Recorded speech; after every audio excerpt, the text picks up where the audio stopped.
Hello, everybody. You're listening to Mel Tiller's Extraordinary Way. I'm Mel Tiller, and I know something about you. I know that you are extraordinary, and I can prove it. This is the show where we focus on how to achieve extraordinary results and how to activate the extraordinary in you. We have a fantastic show for you today. You know, we're talking about how to achieve extraordinary results. And the last few times we've been talking about the importance of having a clear and worthy purpose, knowing exactly what your purpose is. Well, today we're going to talk about how to build a mastermind alliance, how to build your team. How are you going to put together all of those individuals who are going to help you achieve your primary goal? Now, the first question that we ask is why? Why do we do this? Because see, everything that we do has a reason. Why do we want to put together a mastermind alliance? Well, let me tell you this. I know that there are some of you who are loners. I know that some of you are individualists. But let me make one thing perfectly clear. You need help.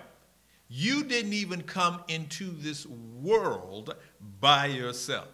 At a minimum, you needed your mama and you needed your daddy.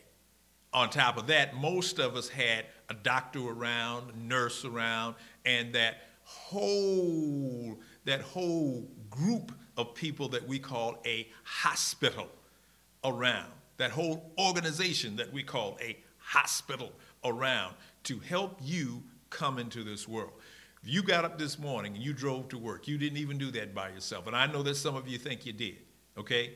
But if you ate eggs and you ate bacon, you didn't go out and you did not gather the eggs. You did not kill the animal for the bacon. You did not kill the animal for the sausage. Somebody helped you. You put on clothes this morning. You didn't sew the clothes. You got in a car and you did not build the car. You need a team of people in today's society in order to be successful. Nobody has done it on their own. You must have a mastermind alliance. You must have a team of people around you. And listen, when you get a team of people around you, that means that you can now use the team's experience, the team's training, the team's knowledge, the team's education. And when you get the right team, when you get the right people around you, I don't care what the obstacle is. I don't care what the challenge is. You can now overcome that challenge because it is the synergy of the group, and no goal is too large when you have the right mastermind team. Now, how do we build this team? The first thing that you have to understand is this. Everything rises and falls on leadership. You are the person who has to lead this team. You've got to be clear about what your purpose is. You got to know, why did I bring these people together? Let me tell you a short story here. A friend of mine called me and he said, listen, I want you to be a part of this team. And I said, yeah, sure, not a problem. Well, I was living in South Carolina at the time. Another guy was in California. Somebody else was in New York. I mean, there were 6 people there, and we were literally from all over the country. Now, the first thing that was asked is, okay, what do you want us to do? And his first answer was, I'm not quite sure. Okay, he just won the Christopher Columbus Award with that answer. Now, what does that award say? That award says, you don't know where you are, you don't know where you're going, and when you get back, you don't know where you've been. You don't know where you're going. I'm not so quite sure why I brought you all together. Why? Because he was not providing the kind of leadership this team needed in order to function. You must be clear, crystal clear. Remember, the number one mantra is be clear. You have to help the team, help your mastermind alliance, help you. So the first thing you have to do is be clear about your purpose. You've got to have that purpose, because then the group knows what they need to do. Now, the group can be excited about your mastermind purpose, and you must write it down. You must write it down so now we can read it. The people who are going to help you can read it. You know exactly what you have told people, and there is a power in writing things down. So you must write it down. Now you know the resources you need. Now you know the skills that you need.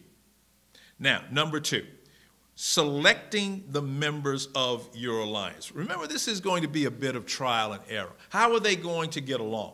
What skills do they bring to the table? Is this the exact skill set that you need?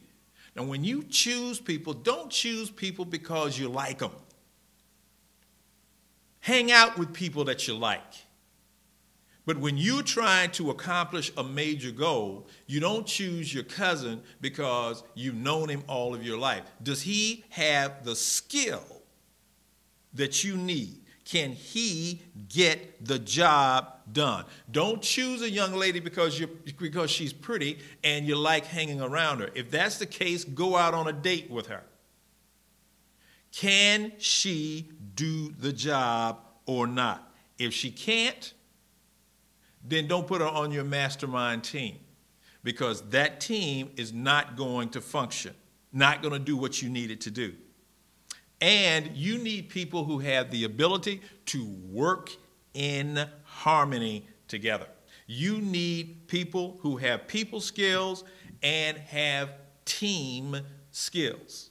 You need people who will focus on the purpose of the group, who will think about the team, who will think about the major challenge that they have to face, who will think about the goal.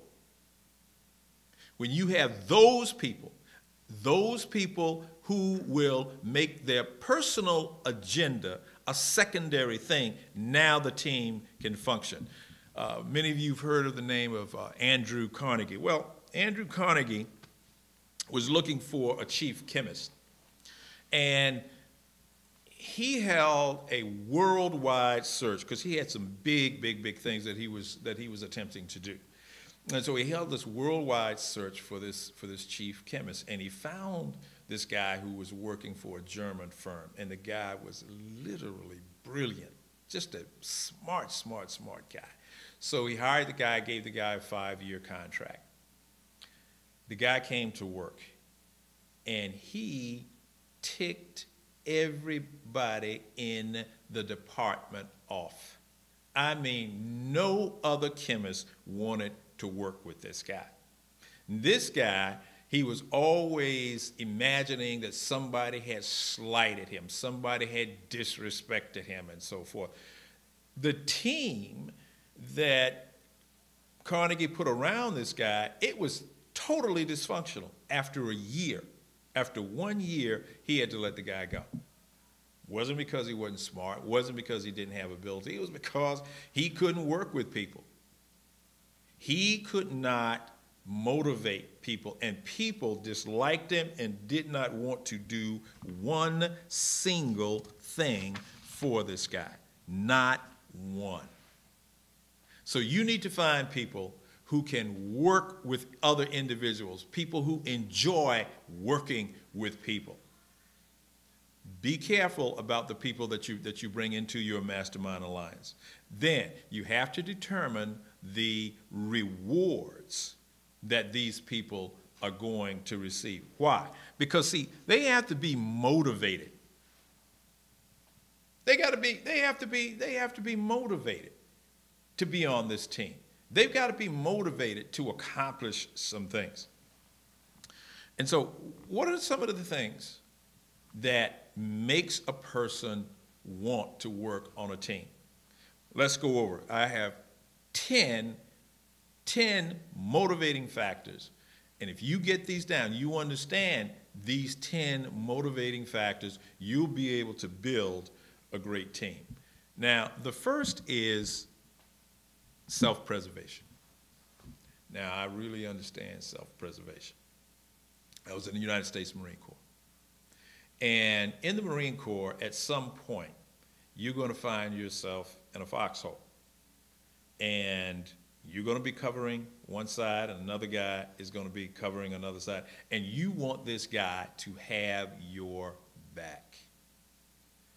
Trust me, you will do everything you possibly can do to protect this guy's back. Why? Because you want him to do exactly the same thing for you. Self-preservation. Because if he doesn't survive, I don't survive. If I let him down, I'm going to die. Self-preservation.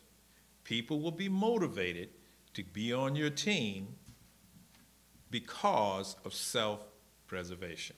The second motivating factor, love. I'm going to do this for you because I love you.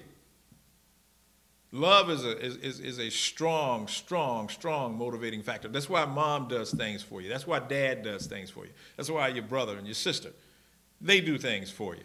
That's why your good friends do things for you. Why? Because when I love you, I want to see you do well. When I love you, I want to see you get promoted. When I love you, I want to see you make money. When I love you, I want to see you happy.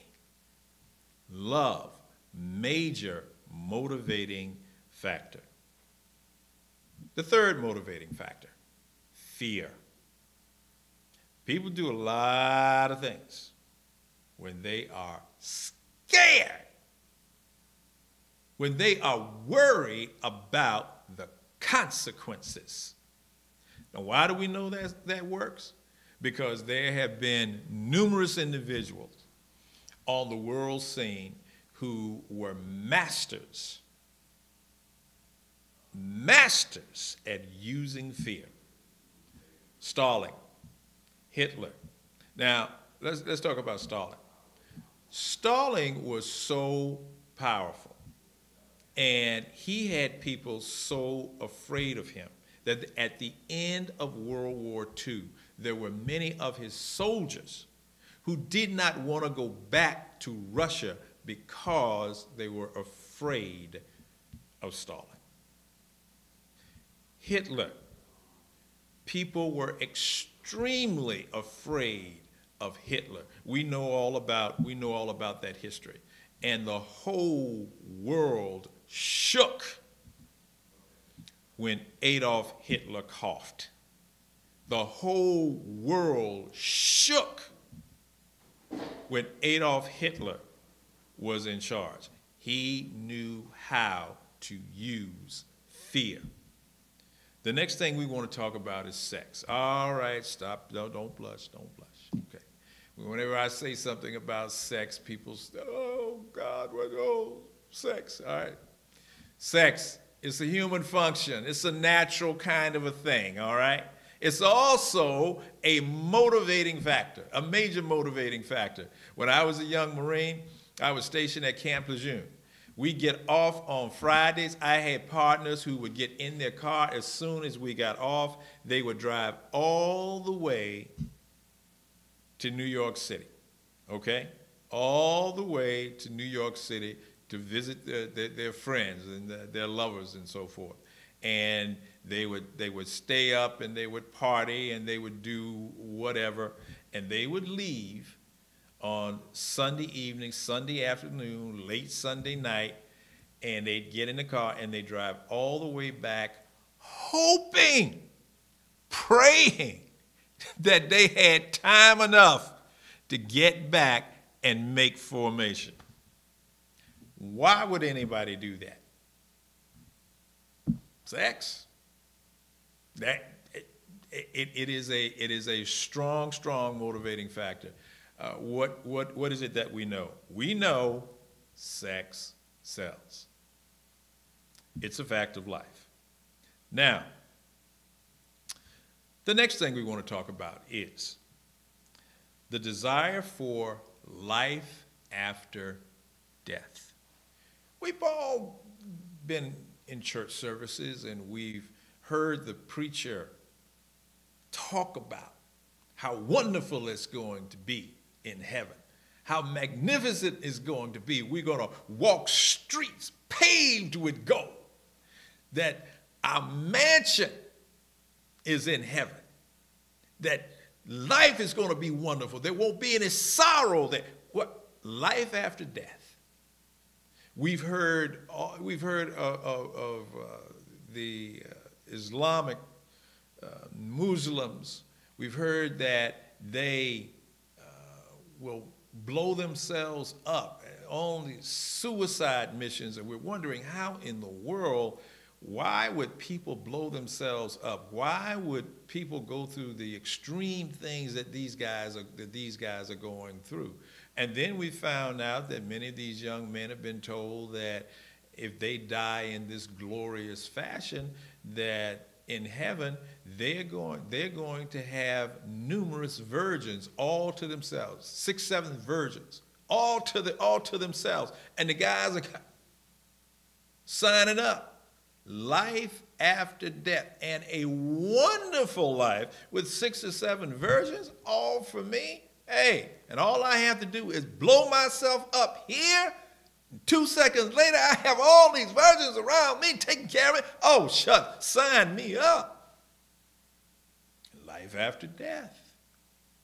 This is going to be a wonderful thing. If you go back in history and you see how effectively this motivating factor is used, it's amazing.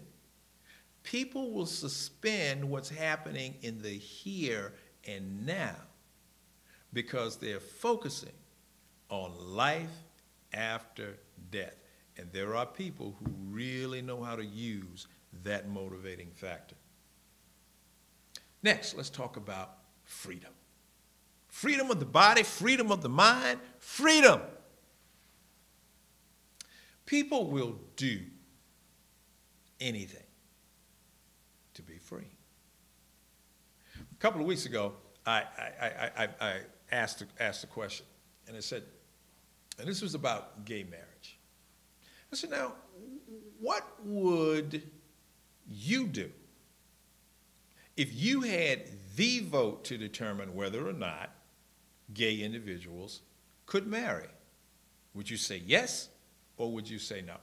Do you think that this is a religious matter and the Bible says no, shouldn't be done?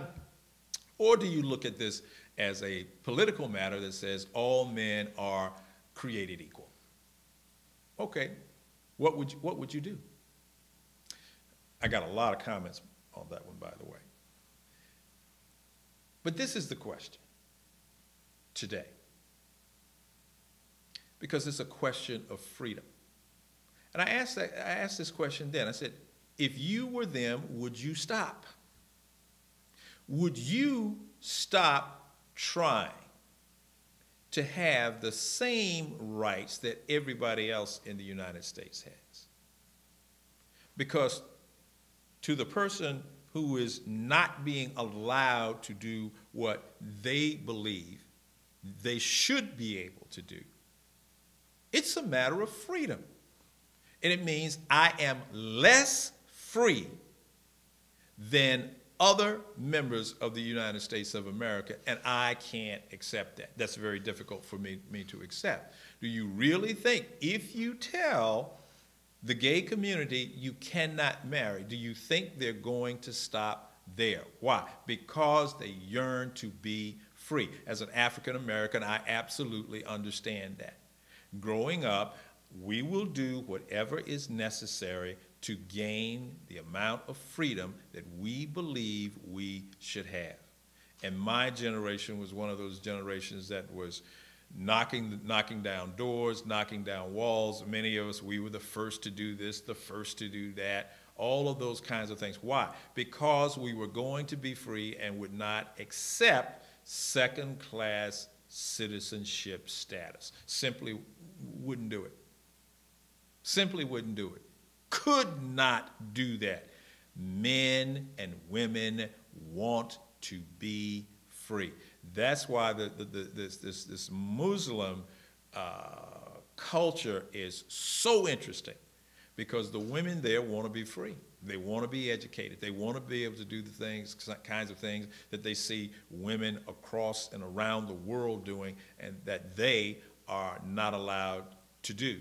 And you mark my words, they're not going to stop. That movement is going to continue. It will grow. It will become more powerful because people want to be free. It is a major motivating factor. Freedom of the mind, freedom of the body. You capture that and people will work on your team. The next one we want to talk about is anger. And the one after that is hatred. Now we're going to kind of combine those two. You're listening to Mel Tiller's Extraordinary Way. If you would like to contact me, please feel free to do so. You may contact me at Mel, M-E-L, at meltiller.com. That's MELTILLAR.com. Mel at meltiller.com. Send me an email there. If you would like for me to speak at your next event, if you would like to comment on the show, if you would like a life coach, then send me an email. Or you may contact me at Facebook, and I'm there at Mel Tiller. We're talking now about fear. We're talking about anger and hate and how those are major motivating factors. You will remember that after World War II, they formed a group to hunt down the Nazis who had escaped. Those Jewish people hated the Nazis. It was a strong motivating factor. The kinds of things, the kinds of atrocities that the Germans, the Nazis, had committed against the Jews, absolutely unmentionable. Anger, not strong enough to talk about. Hatred, pure hatred. And they went after those Germans, those Nazis, with a vengeance. And they were absolutely relentless. Didn't have to pay them a whole lot of money. Didn't have to do a whole lot of convincing. Didn't have to keep them motivated. Why? Because they were filled with hatred. A major, major motivating factor. That's why rivalries work so well. I was talking to a young guy. He was in college. He said, yeah. Went to the University of North Carolina. And he said, I was on campus for 5 minutes, and I knew that I was a Tar Heel, because I'd been on campus for 5 minutes, and I already hated Duke. It didn't take me long. It didn't take me long at all. He got right into the group. I hate those Dukies. Anger and hatred, they work. Now, a desire for recognition and self-expression. This is one of the most interesting things that I've come across in doing my work. People who are happy have the ability to express who they are. I'm going to say this one more time. If you're not happy, you are probably not expressing who you are. I heard this interview interview, and Steve Harvey was talking, and he told me that he said that he was talking to Luther Vandross, and he was telling Luther, he was saying, man, you're just such a great vocalist, such a magnificent vocalist. Man, I love the way you sing. And Luther, you know, he took it in stride and so forth. And many of us know that consider Luther to be the best R&B vocalist of all time, certainly arguably. And he told Steve, he said, yeah, but Steve, singing to me is like talking. I mean, it's just something that I can do. It's like talking. And then Steve said, yeah, you know, telling jokes for me, it's like talking. It's something that I can do. Teddy Pendergrass, when he had an accident and became a paraplegic, but what he said was very interesting. He said, but I can still sing.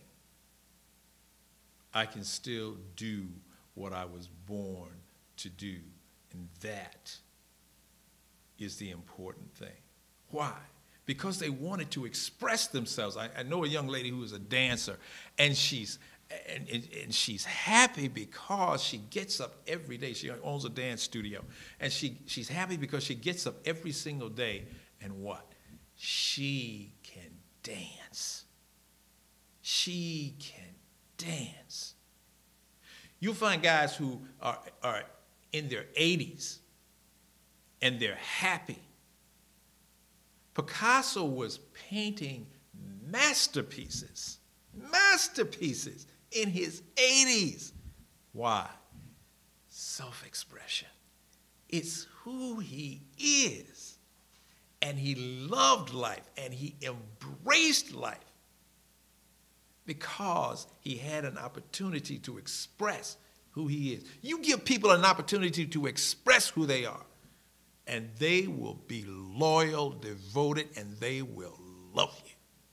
It's a magnificent thing. I had a buddy who was a multimillionaire, and he just sold his company. And he told me, and he owned that company for about 7 or 8 years. And he owned the company, he was in charge, he ran it. And he told me, he said, I did not feel comfortable one day. I did not feel comfortable one single day while I was running that company.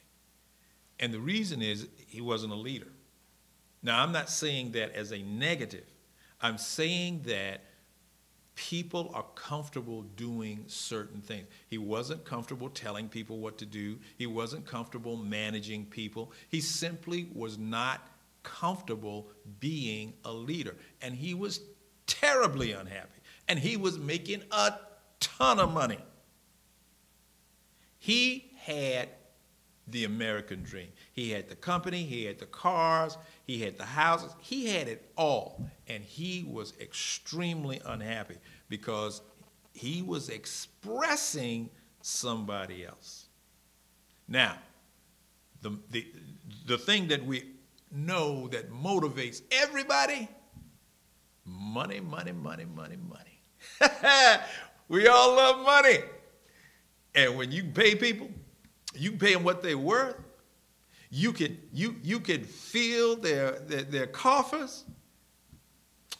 People are going to do what you ask them to do. People will love, they will love being on your team. No question about it. Now, when you have these guys on your team, you have to keep them active. You have to keep them motivated. You got to keep them going. You have to think of ways to keep them engaged. There's a story in USA Today recently. It talked about President Obama, and they said that President Obama doesn't call congressional members, and he doesn't keep in touch with them, and they were chafing at that. They didn't feel real good about that.